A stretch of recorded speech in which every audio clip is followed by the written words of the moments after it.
IVJ family, welcome home dan thank you for joining our online service. Ibadah kami selalu dimulai jam 9 pagi setiap minggunya, jadi pastikan Anda subscribe ke YouTube channel kami dan nyalakan notifikasinya agar Anda tidak ketinggalan. IVGF adalah gereja yang berpusat pada pemuritan. Our mission is to help people to connect with God and make disciples. IVGF memiliki beberapa discipleship center di sekitar wilayah Jabodetabek. Untuk wilayah Jakarta, ada di Balai Sarbini, Lipo Mall Nusantara. Untuk Tangerang, di Dome of Harvest, Lipo Karawaci. Dan beberapa lokasi lainnya di Bogor, Bekasi, Cilincing, dan juga Perumnas. IVGF memiliki komunitas sel yang berbasis online. Jadi dimanapun Anda bergabung, you too have a community to do life together. Di IVGF, kita menyebutnya I care. Jika Anda mencari ruang untuk berbagi kehidupan dan bertumbuh bersama-sama, I care might be the perfect place for you. Info lengkap dapat Anda temukan melalui link tree di deskripsi YouTube IVGF Jakarta atau di bio Instagram kami @IVGF Jakarta. Bagi Anda yang mau memberikan persembahan kepada Tuhan melalui IVGF, berikut adalah info tentang cara memberikannya beserta dengan QR Code yang langsung terhubung dengan rekening gereja kami.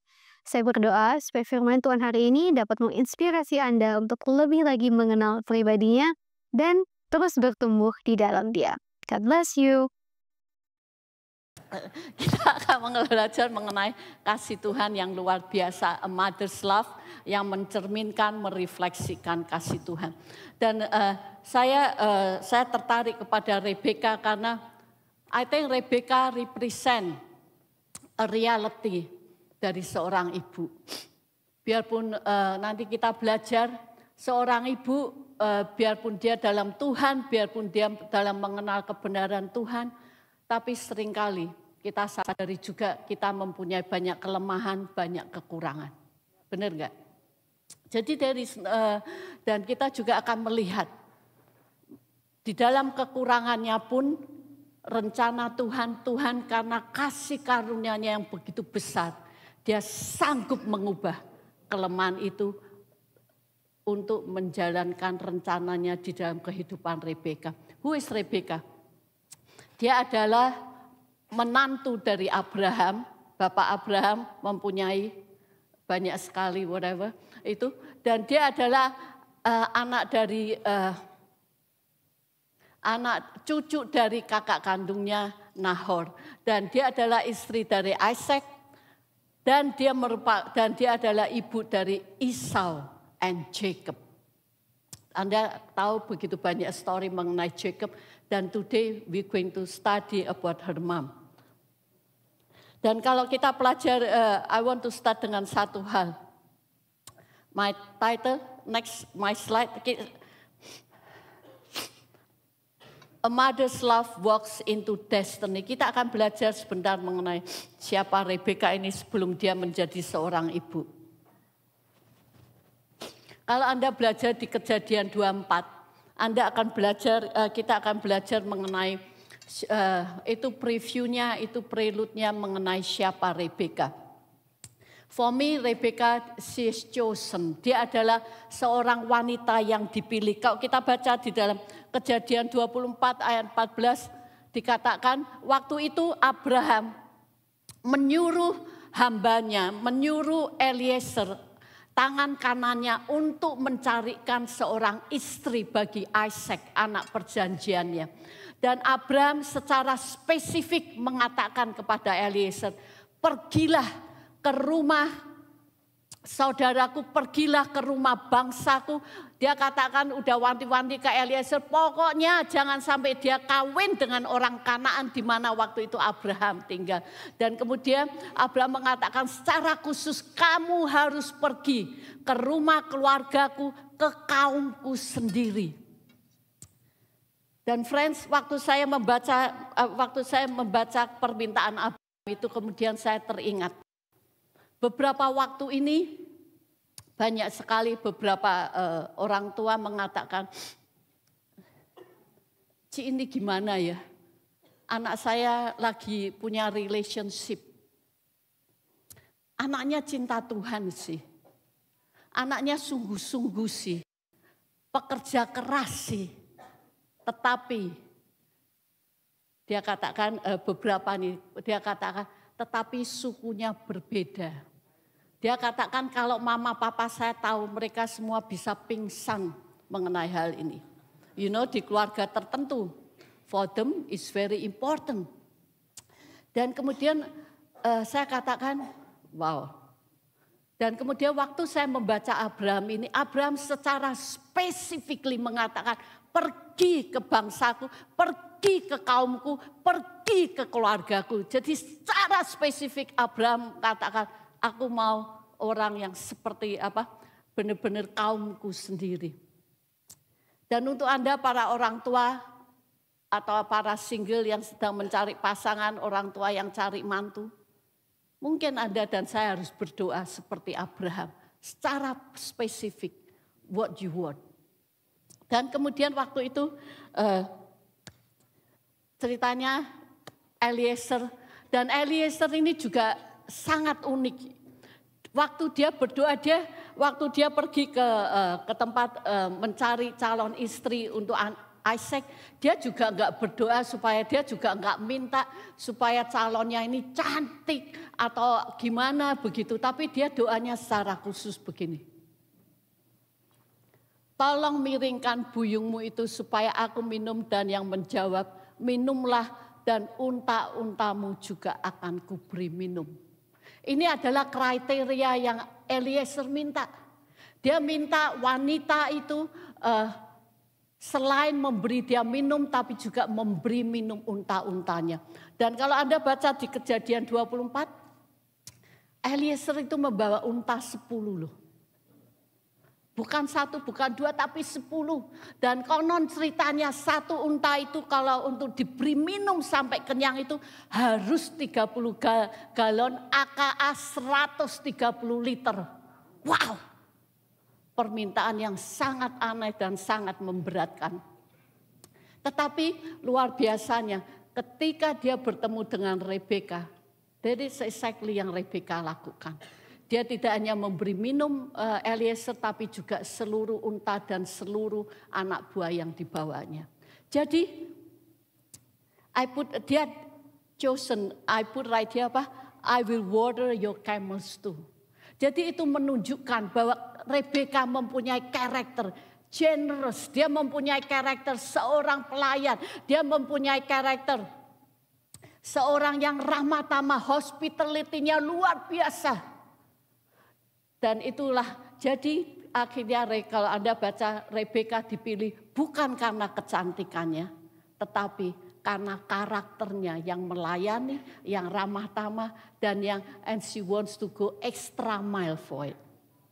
Dan waktu saya memikirkan karakter ini, bukankah ini juga karakter seorang ibu? Yang selalu mau melayani, yang selalu generous, yang mau ke extra mile. You know, dan segala sesuatu kita lakukan untuk anak-anak kita. Dan waktu saya membaca Rebeka, the character is quite something. Dan kemudian sesudah itu, akhirnya Eliezer bertemu dengan keluarganya dari keluarganya Rebeka. Dan mereka bilang, Tuhan menjawab, dan Eliezer mengatakan Tuhan menjawab doaku. Karena itu dia mau membawa Rebeka pulang untuk bertemu dengan Isaac. Dan waktu itu keluarganya mengatakan tunggu dulu, kita mau spend time 1 minggu lagi sebelum kamu bawa Rebeka pulang ke kampung halamanmu. Tetapi Eliezer mengatakan no, I have to take her right now. Dan kemudian keluarganya memanggil Rebeka. Dan waktu mereka tanya Rebeka say, yes, I will go. Luar biasa. She has the courage and she has the obedience. Dan tidak mudah bagi Rebeka untuk meninggalkan keluarganya, untuk meninggalkan comfort zone-nya. Dan tidak mudah bagi dia untuk kawin dengan seorang laki-laki yang dia tidak pernah temui. Jadi her courage, her obedience, luar biasa, karakter kedua yang sangat mantap dari Rebeka. And I think also kita juga as a wife, as a mom, bukankah kita juga begitu?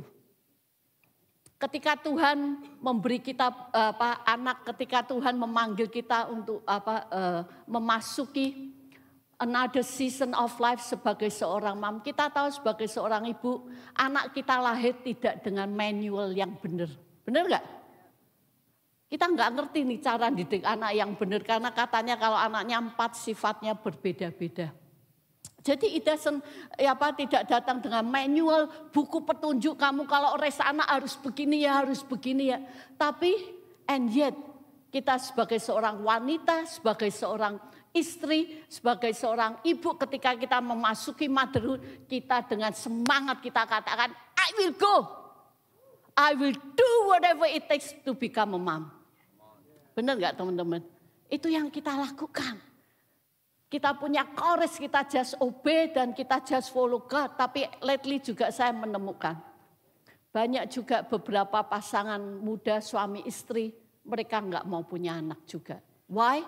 Mereka bilang, aduh dunia sudah semakin ruwet seperti ini, saya takut nanti anak saya bertumbuh di dalam lingkungan seperti apa. So lebih baik nggak usah punya anak. Saya katakan it's up to you, it's your choice. Tapi saya percaya, ketika Tuhan memberikan kita seorang anak, Dia akan memberikan kita kasih karunia, hikmat, kekuatan untuk raise our kids to become what God wants us to be. Amen? Jadi karena itu tidak perlu hidup dalam ketakutan, karena kuasa Tuhan jauh lebih besar daripada apa yang kita pikirkan.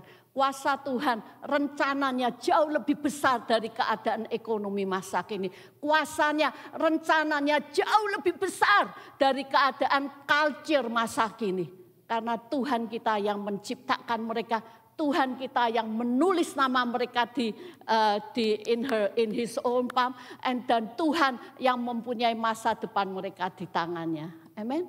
Jadi don't be afraid, moms. Do not be afraid with the future, masa depan anak-anakmu. Kita lakukan yang terbaik dan selanjutnya itu urusan Tuhan. Dan kemudian jadi ketika Rebecca say yes, kemudian akhirnya dia bertemu dengan Isaac, dia menikah. Dan sesudah itu akhirnya sesudah 20 tahun mandul, akhirnya Tuhan mengingat Rebecca dan Tuhan memberkati dia. Dan pada waktu itu kedua twin yang di dalam kandungan Rebecca itu, mereka itu perang, saudara. Jadi di dalam kandungan aja udah perang tanding. Sampai mamanya mengalami kesakitan yang luar biasa.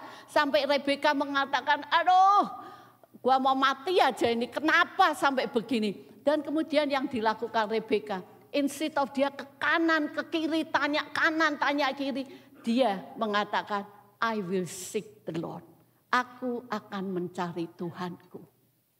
Luar biasa. Jadi di sini kita ketahui bahwa Rebecca mempunyai a close relationship. Dia tahu Tuhannya, dia tahu siapa Yahweh, karena dia mengalami 20 tahun mujizat.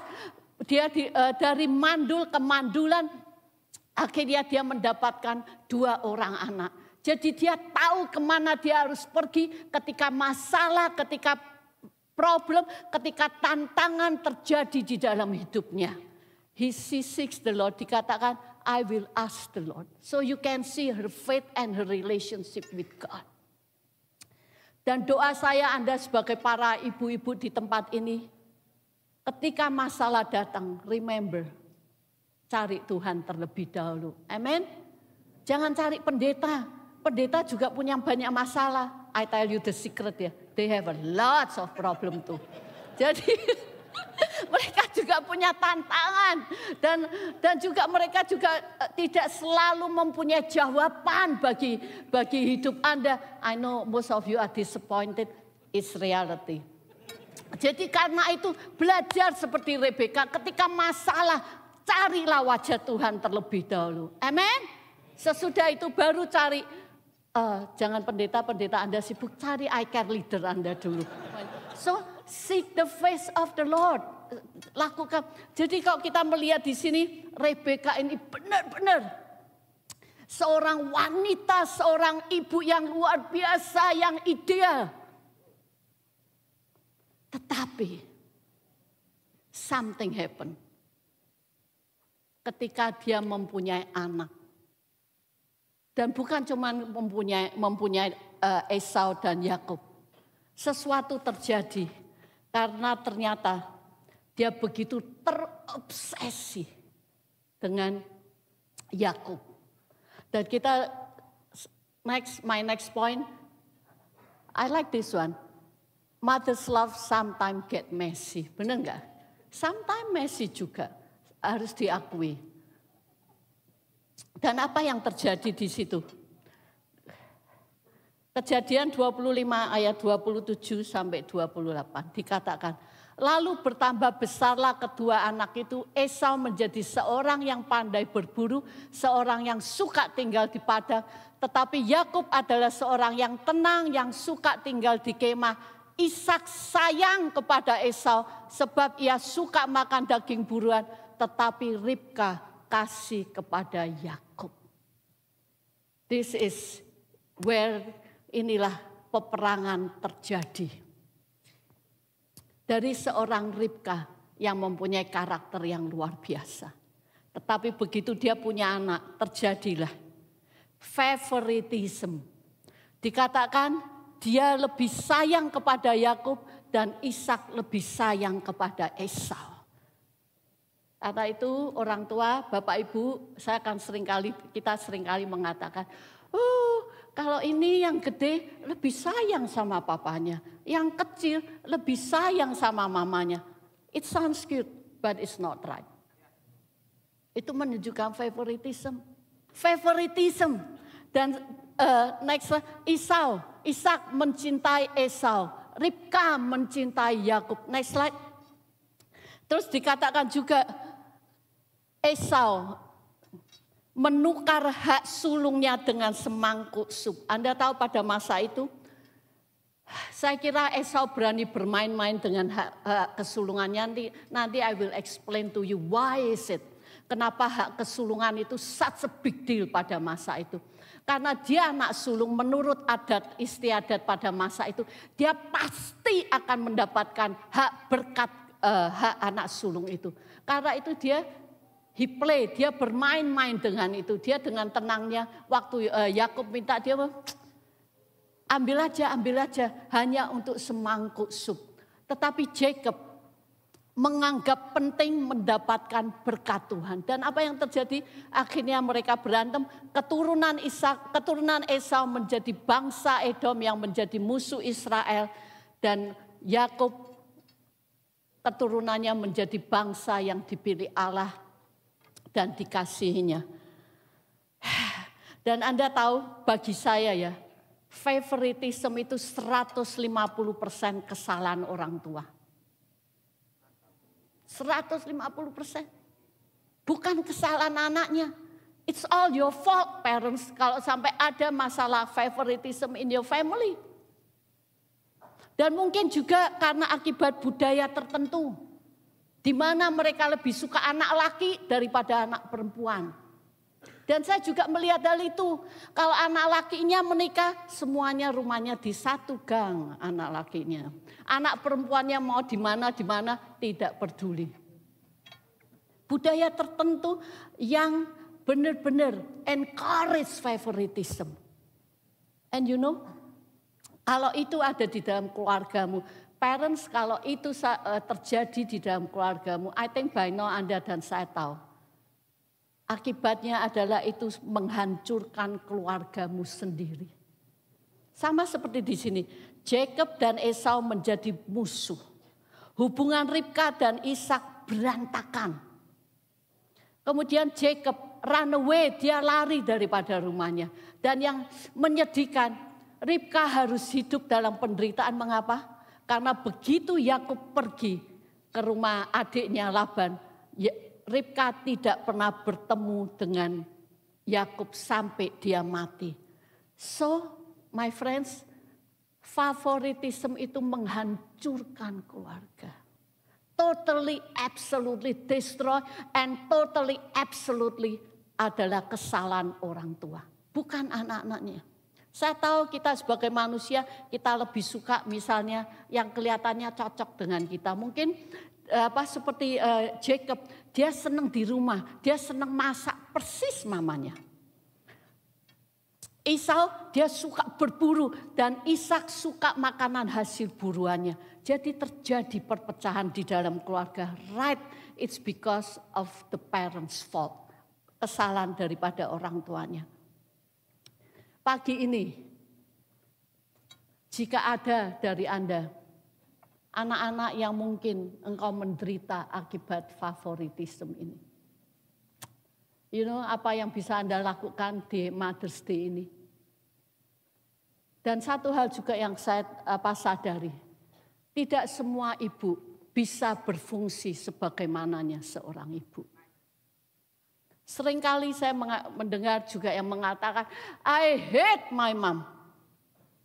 My mom, dikatakan mama saya itu sangat toksik.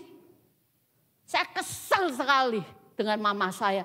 Dan terus juga dikatakan, kenapa saya yang harus jadi mama dari mama saya. So, anak-anaknya, children, people, sometimes dan seringkali ibumu juga mempunyai battle of its own. Mereka juga mempunyai peperangan, mereka juga mempunyai kelemahan, mereka juga punya masalah di dalam kehidupan mereka. Karena itu mereka mungkin tidak mampu untuk mengasihi Anda sebagaimana seharusnya. Mungkin mereka tidak mampu untuk mendidik anak sebagaimana seharusnya. Tapi pagi ini, in this happy occasion, Mother's Day, ayo kita sebagai anak, kita rilis pengampunan itu. Dan saya tahu itu kekesalan, kejengkelan terhadap orang tua itu seperti duri dalam daging kita. Tapi pagi ini jika Anda mendengar saya ngomong ini, mari kita rendahkan hati kita. Dan kita taat kepada kebenaran firman Tuhan. Untuk kita rilis forgiveness untuk ibu, untuk orang tua kita. Amin. Dan kalau Anda pelajari juga ternyata Daud itu juga anak yang ditirikkan. Sampai dia katakan Daud dalam Mazmur 27 ayat 10 mengatakan, sekalipun ayah dan ibuku meninggalkanku, namun Tuhan akan memeliharaku. Amin. Juga untuk Anda para orang tua, jangan juga kalau Anda punya mantu, jangan katakan, oh aku lebih suka mantu ini, oh aku lebih suka mantu itu. Itu akan menghancurkan keluargamu sendiri. Amin. Saya bersyukur, saya belajar, saya diberkati almarhum mami mertua saya dan mama saya. Kedua-duanya begitu kita menikah, mereka katakan adios, take care yourself. God call us to nurture the uniqueness of each child without comparison. Tuhan memanggil kita untuk membina keunikan setiap anak tanpa membanding-bandingkannya. Amin. Yang kedua, kesalahan kedua yang Ribka lakukan. Deception, penipuan.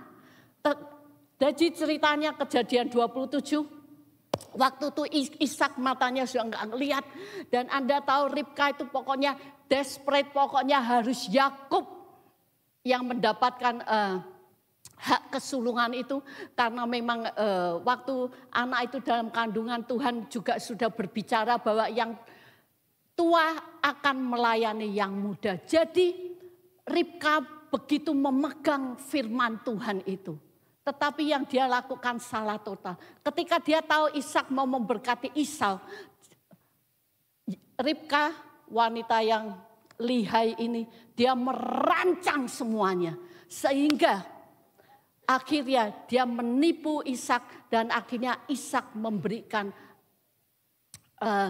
hak kesulungan itu kepada Yakub. Lihai ini, ibu ini sangat lihai. Itu. Dan seperti saya tadi katakan, why? Mengapa sih hak kesulungan ini such a big deal? Karena kalau Anda tahu, the blessing of firstborn itu, it's a destiny defining moment. Momen yang menentukan kodrat arah hidup itu. Untuk apa? Kenapa it's such a big deal? Karena ketika mereka menerima berkat anak sulung itu mereka menjadi, they have a spiritual authority, menjadi pemimpin rohani dalam keluarga. Itu juga berkat itu mencakup kemakmuran, kekuasaan, prosperity, dan terutama berkat itu juga mencakup the Abrahamic covenant, perjanjian antara Tuhan dengan Abraham, di mana perjanjian itu mencakup bahwa Abraham akan mempunyai keturunan yang besar, akan mempunyai tanah yang luar biasa, dan Abraham akan menjadi berkat bagi bangsa-bangsa. Dan bukan cuman itu, kalau masalah gen-gennya itu anak sulung mendapatkan 2 kali warisan dari 2 kali double portion of the warisan itu. Jadi hak kesulungan ini such a big deal. Bukan cuman apa sih hak kesulungan enteng, tapi itu benar-benar hal yang sangat penting bagi bangsa, bagi mereka pada masa itu. Karena itu Ribka, she was so desperate untuk Yakub menerima hal ini. Motifnya benar, karena dia ingat janji Tuhan pada mereka ini. Tetapi caranya yang salah. Dan Anda tahu, cara yang salah menghasilkan luka walaupun niatnya benar. Sekali lagi ya, cara yang salah menghasilkan luka walaupun niatnya benar. Dan tindakan Ribka ini mencerminkan apa teman-teman? Mencerminkan dia itu overprotective dengan Yakub. Kasihnya yang begitu besar pada Yakub luar biasa. Dia juga tidak percaya pada waktunya Tuhan. Dia mau memastikan, dia mau menolong Tuhan supaya Yakublah yang menerima berkat itu. Dia mau memastikan bahwa janji Tuhan itu terjadi dengan caranya dan waktunya sendiri. Dan juga dia mau mengontrol hasil dari nubuatan itu dengan manipulasi dan penipuan. Jadi Ribka benar-benar mau. Dia hanya mau menolong Tuhan supaya janji Tuhan itu terjadi pada Yakub. And I remember waktu itu kapan ya? 2 weeks ago. Mendadak Stacy WA ke Pastor Jimmy. Dia kelihatannya waktu itu sedang mengalami one of the blues in her life ya. Mungkin lonely karena di New York dia nggak ada temannya, di tempat gereja yang baru. Jadi dia juga dia juga mengalami kesepian, kemudian dia WA segala macam, terus saya di forwardin Pastor Jimmy, dan kemudian PJO kalau masalah anaknya, dia langsung planning semuanya. Ayo kamu harus ke Amerika, tinggal 3 bulan di situ. No. Terus apalagi dia katakan, ini kasihan anakmu begini-begini. Ayo kata-kata itu harus cepat pulang begini. Saya katakan chill. Semua ada waktunya. Dan saya katakan dan another thing ya, thank God he is not here today. Jadi dia katakan begini, dia mau merancangkan segala sesuatunya. Kemudian saya telepon Stacy. Kenapa Stacy? Dia mau I'm kind of lonely. Terus dia katakan dan dia katakan somehow saya feel that I'm not good enough for my kids. I said, for Selina, I said, who say so? I said, you are the best mom. Dan kemudian saya telepon, kemudian saya katakan chill. Kemudian saya searching, saya lagi ngeliat TikTok. Oh, ada satu lagu yang saya senang. Kalau tadi lagu dari seorang Ibu Meda, silakan Kak Meda akan menyanyikan, ini lagu favorit saya pada masa ini. Kalau tadi lagu untuk mama, sekarang Kak Meda akan menyanyikan lagu dari seorang mama untuk anaknya. Please. Tepuk tangan dulu dong.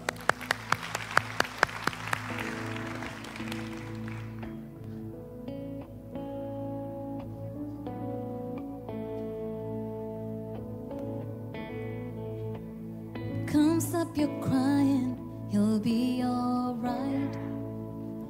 Just hold my hand, hold it tight. I will protect you from all around you. I will be here, you cry. For one so small, you seem so strong. Just hold my hands, safe and warm. This bond between us will be broken. There will be here, don't you cry. You'll be in my heart. Yes, you'll be in my heart. From this day on, now and forevermore. Yes, you'll be in my heart.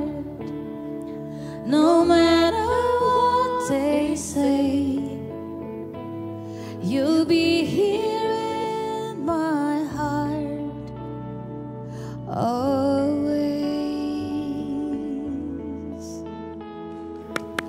Woo!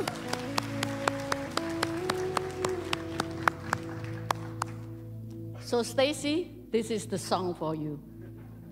Dan saya kira lagu ini dinyanyikan untuk bagi kita orang tua kepada anak-anaknya. That they will always be in our heart. Amen. Dan friends, dan itulah bedanya seorang ayah dengan seorang ibu. Papanya kelamaan ngerancang semuanya. Me only send this song and she say, "Thank you, Mom. I feel better now."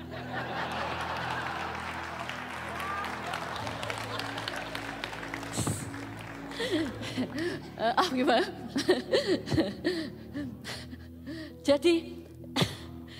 Jadi Anda tahu Rebeka tidak hanya keluarganya hancur, tetapi juga kalau kita baca di Kejadian 29, akhirnya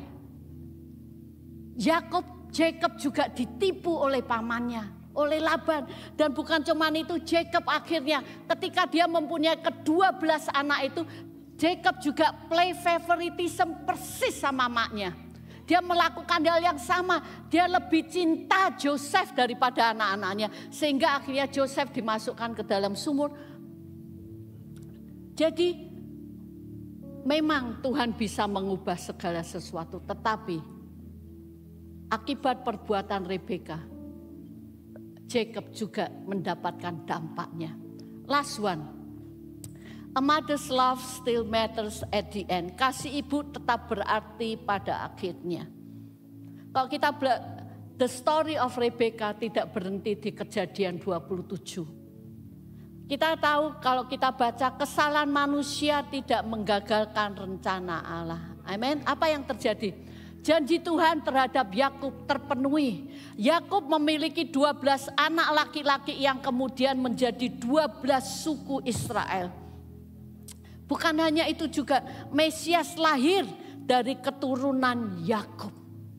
Jadi para ibu, Anda tidak perlu membantu Tuhan untuk supaya janji Tuhan terjadi di dalam hidupmu.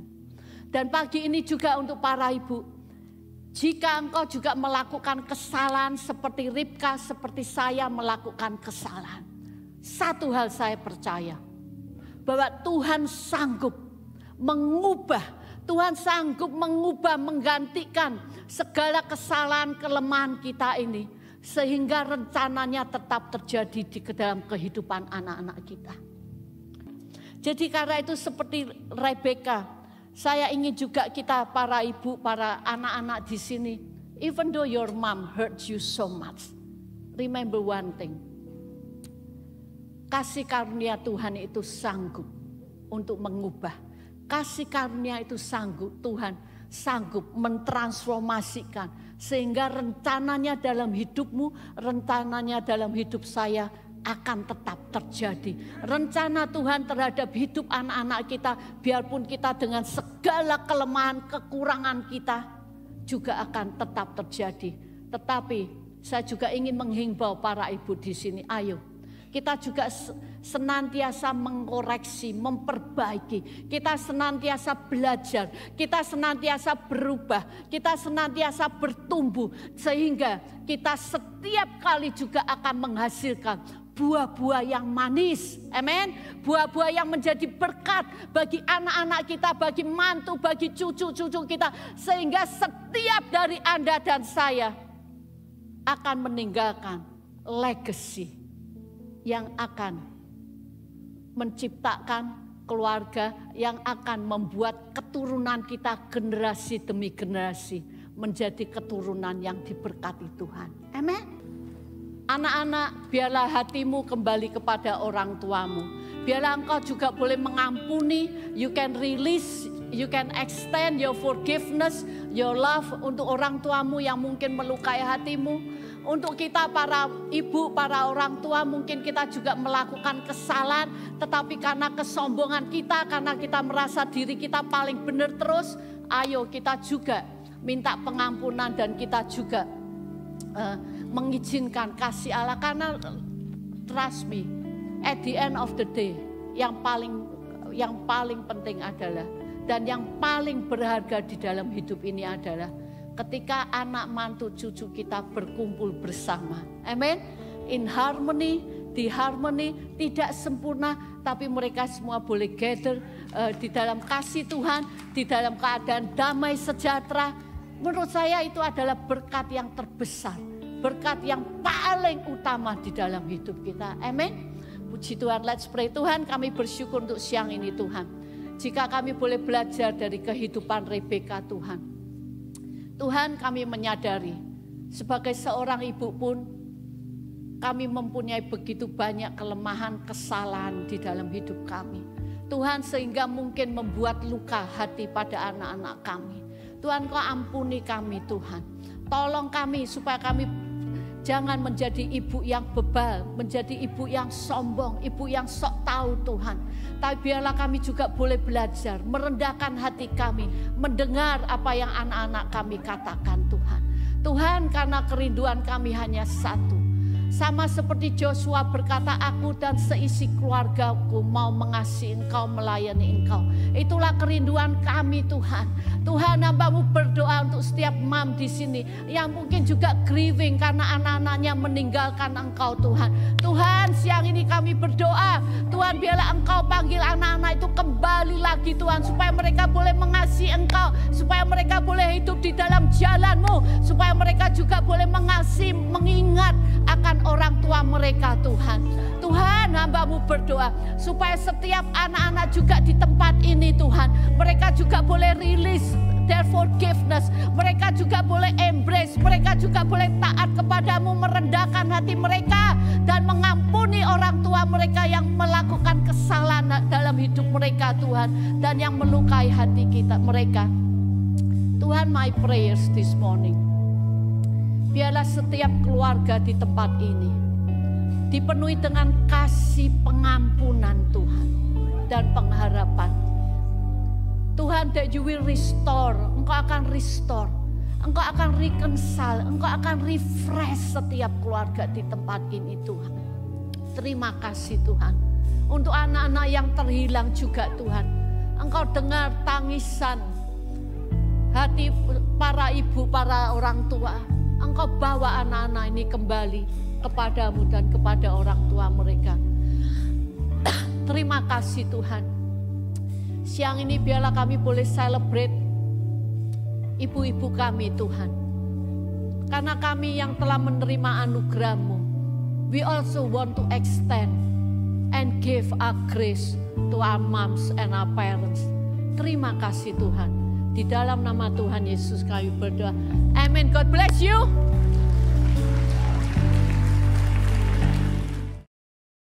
Terima kasih telah menyaksikan IFJF Jakarta Online Service. Sampai jumpa di minggu depan IFJF Family. Kalau misalkan ada salah satu dari Anda yang memerlukan layanan doa, silakan klik tombol Prayer Request di link 3 untuk mengisi form permohonan doa, dan tim pastoral kami akan mendoakannya bagi Anda. God bless you church and have a wonderful day. Bye-bye.